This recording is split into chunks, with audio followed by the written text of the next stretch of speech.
얼마 전에 그 폴란드에서 우리나라 탱크 사고, 그리고 뭐 전투기도 산다고 그러고, 그리고 엄청나게 많이 무기를 수입해 가잖아요.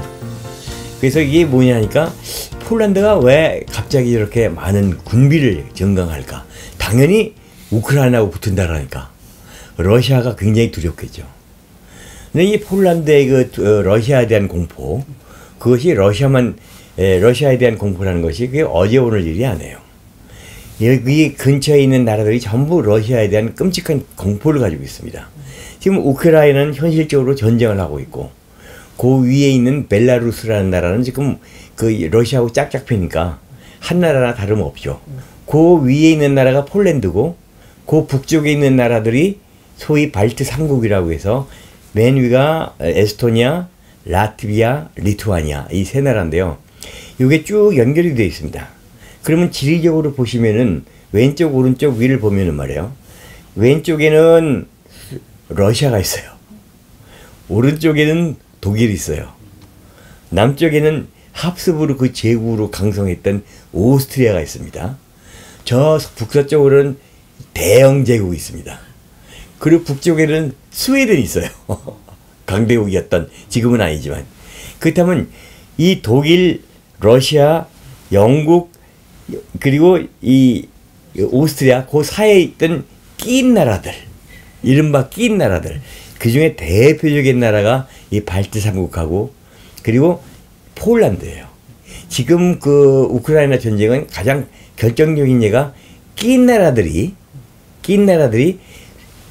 러시아 입장에서는 나토 국가들, 서유럽과의 완충지대를 해주고 있잖아요. 그러니까 말하자면, 그러니까 충격 흡수를 하는 하나의 그 철조망 내지는 방어 역할을 했는데, 이 소련이 무너지고 굉장히 이제 무너지고 나니까 대번에 이 사람들이 두 공산 위성 국가였던 나라들이 전부 나토에 가입해버렸잖아요.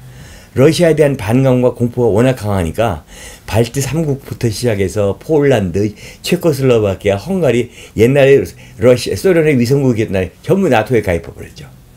근데 남아있는 것이 유일하게 지금 우크라이나인데, 우크라이나가 만약에 나토에 가입을 하면 이것이 러시아의 맨 등이 나토에 닿는단 말이에요. 나토에. 러시아에는요, 아주 근본적인 서방에 대한 공포심이 있습니다. 왜 그러냐? 나폴레옹 때 침해당했죠. 히틀러 때 당했죠. 그래서 그게 있는데, 이제, 어쨌든 간에 그건 러시아의 입장이고, 중간에 낀 나라의 입장은 어떻겠습니까? 이것은 말 그대로 고래 싸움에 새우등 터지는 거죠. 대표적인 여기는 낀 나라들인데, 뭐, 우크라이나는 지금 뭐, 거긴 전쟁 중인 나라니까 그렇다 치고, 이 발트 3국하고, 그 다음에 그 밑에 있는 이 폴란드가 지금 이 러시아의 침략 공포에 가장 크게 떨고 있는 나라들입니다. 이 폴란드의 이야기를 들어보면요, 상당히 기가 막힙니다. 폴란드가 1600년대까지만 해도 유럽에서 최강국이 아니었어요. 그래 어느 정도냐면은 1600년대 초에 얘네가 폴란드 군대가 러시아에 들어가 가지고 모스크바를 공격해 가지고 점령을 합니다. 모스크바 성을 점령해 가지고 폴란드 군대가 완전히 그 러시아 짜르를 갖다가 사이에 두고선 완전히 거기서 완전히 점령군 노릇을 했거든요. 그래가지고 그때 이 시민의 민인이라는 사람이 나와가지고 이 폴란드 군대를 몰아내자 해가지고 시민 의용군을 만들어가지고 이 시가전이 붙어가지고 결국은 폴란드 군대를 쫓아내요. 쫓아내 성공하는데 성 안에 남아있던 폴란드 군인들을 몽땅 잡아가지고 죽여서 화장을 해서 그 채로 포탄을 만들어서 폴란드 쪽으로 쏴버렸어. 그만큼 이 폴란드와 러시아의 관계가 굉장히 있던 증오 관계예요. 근데 가장 큰 증오의 원인이 뭐냐?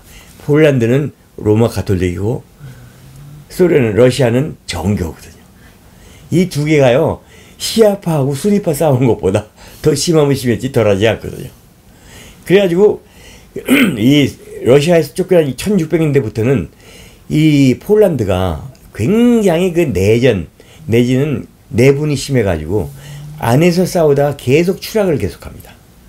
추락을 계속하니까 그 사이에 러시아는 대제국으로 걷고 러시아 제국 1722년에 러시아 제국으로 등극을 하고 이 서쪽에 있는 프러시아는 또 프러시아 제국 이렇게 프러시아 왕국으로 등장을 하고 프랑스 있죠. 오스트리아 있죠. 그러니까 이 강대국들 이렇게 보니까 저 폴란드 얘네들 맨날 이렇게 찌그락찌그락 싸우거든요. 그 툭하면 여기 와서 도와줘. 툭하면 러시아 가서 도와줘. 툭하면 오스트리아 와서 도와줘. 그러니까 얘네들이 만만하거든. 그러니까 러시아 프로이센 오스트리아 제국이 짬짬이랍니다. 걔네들 우리 쳐들어가도 아무 저항 못할 거니까 우리 나눠 먹자. 해가지고선 지들 멋대로 1차 폴란드 분할을 합니다. 폴란드를 갈라먹어요. 이만한 땅덩어리면 요만큼씩 떼먹어요. 그래서 이만했던 나라가 요만해집니다. 그래서 12년 년 뒤에도 이 내분이 그래도 안 그치고 강해질 기미가 전혀 없어요. 그러니까 야 이거 우리 더 먹어도 되겠다. 더 먹어도 되겠다. 그런데 그때 그 오스트리아는 그 오스트리아 왕이 계승전쟁이라고 해가지고 전쟁에 휘말렸을 때거든요. 그러니까 요거 오스트리아 정신 없을 때 우리 해먹자 그래가지고 프러시아하고 프로이센하고 러시아가 더 갈라먹어요. 그래가지고 요만했던 폴란드가 요만해졌다가 요만해진 거야. 요만해지다가 점점 더 이게 세력이 추가되고 이렇게 나라가 작아지면은 국토 뺏기는 건 뭐예요? 국민 뺏기는 거 아니에요. 그리고 어떤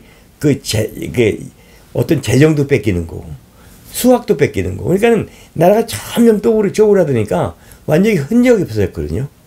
그러니까 1795년에 이 세 나라가 오스트리아, 러시아, 프로이센이 모여가지고 이거 마저 먹자. 이거 마저 먹자. 그래가지고서는 이때 폴란드가 완전히 지도에서 없어집니다. 지도에서 완전히 없어져요. 그래가지고 우리가 그런 얘기도 들었죠. 폴란드의 유명한 작곡가 쇼팽이 조국을 떠날 때 조국의 흙을 한 점을 가져갔다고. 그게 얼마나 간절했으면 조국이란 존재가 얼마나 간절했으면은 자기 나라의 흙을 품어갈 정도예요. 그래서 폴란드라는 나라가 완전히 없어져요. 1795년 그리고부터 100여 년이 지난 다음에 100년이 지난 다음에 1800년대 초에 나폴레옹이 쭉 가면서 러시아 이렇게 쭉 원정을 하면서 이게 유럽을 정복하죠. 그러면서 야 요거 이제 우리 보니까는 러시아, 오스트리아, 독일이 먹었잖아요. 거기서 빠진 게 이쪽에 있는 프랑스 아니에요. 그러니까 우리도 좀 먹어야 되겠다. 그래가지고 바르샤바 공국이라고 하는 허수아비 국가를 만들어요. 1807년에 바르샤바 공국이라는 허수아비 국가를 만드는데 그리고 7년도 안 돼가지고 나폴레옹 무너니까 그거 없어져 버렸죠. 그다음 또 없어져요. 두 번 또 없어져요. 그러니까 지도상에서 완전히 없어진 게 두 번이에요. 그래서 흔적도 없다가 폴란드가 부활되는 것이 1918년 1차 대전이 끝난 다음에 겨우 이제 그 전체 그 비인 베르사유 그린에서 그 협약 끝에 이 폴란드를 즉시 부활시키죠. 옛날에 영토 뭐 어쩌는데 이게 말썽 심할 거 아니에요.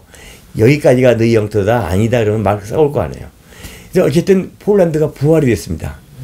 1918년 그 영토 없었던 영토가 부활이 된 거예요. 그러나 프로이센의 후예인 독일 제국과 러시아 제국은 망했죠. 소련의 입장에선 저거 얼마 전까지만 1차 대전 전까지만 해도 우리나라였어. 그 우리나라 땅 갑자기 뺏겨가지고 폴란드 맺는 거 아니야.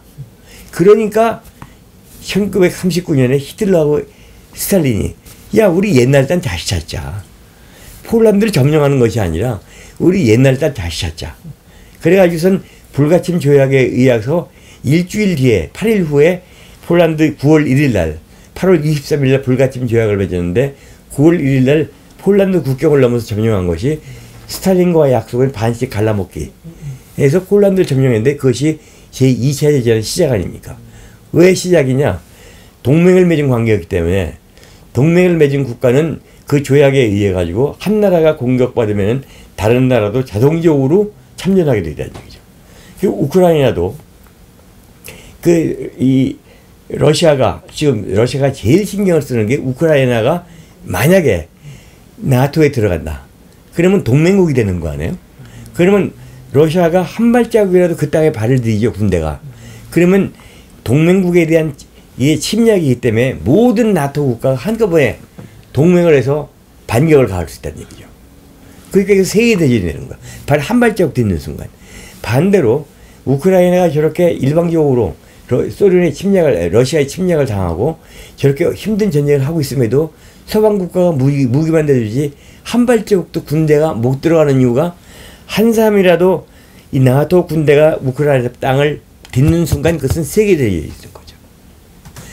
그러니까 이런 그 첨단적인 예민한 그런 유럽 정세에서 폴란드가 겪은 역사적인 피해, 조국에 대한 그리움, 그리고 땅에 대한 그 간절함, 이런 것들은 아마 폴란드 국민만큼 간절한 국민이 없을 겁니다, 세계에.